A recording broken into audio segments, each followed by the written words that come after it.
මුදලාලි මහත්තයා. නෝන මහත්තයා. ආයුබෝවන්. කියන්නේ අපේ දෝනිගේ මංගල්‍ය තියෙනවා. අපි එන්න නැද්ද මාසෙන් නැහැ. අපි ඇතුළට ගිහලා කතා කරමු. එන්න ඇතුළට.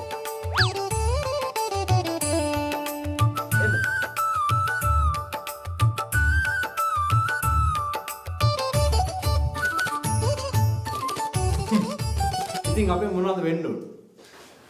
දූගේ මංගල්‍ය තියෙනවා මාර්තු මාසේ. දෑවැදට දෙන්න හොඳ නීබඩු ටිකක් තමයි හදා ගන්න ඕනේ. හදමුද? කිසිම ප්‍රශ්නයක් නැහැ. ඕන දෙයක් අපෙන් හදා ගන්න පුළුවන්. දැන් මොනවද හදා ගන්න ඕන? මෙන්න මේ ටික තමයි මුදලාලි හදා ගන්න තියෙන්නේ. පොඩි ලිස්ට් එකක්.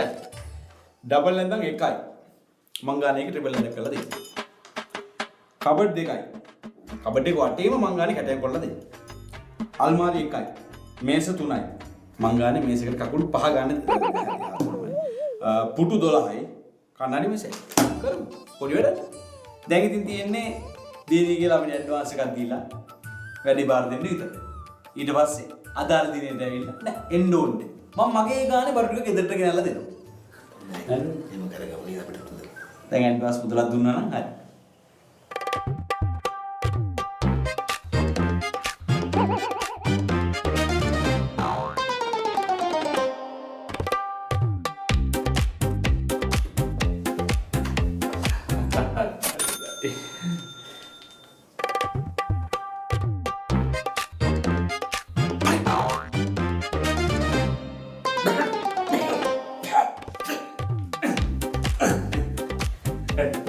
හරි.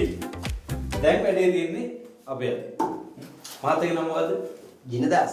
ජින්නදාස. කවදටද ඕනේ? මාර්තු 25 වෙනිදා තිබ්බනම් ඇති. අයියෝ ඊට කලින් උනත් දෙන්න පුළුවන්.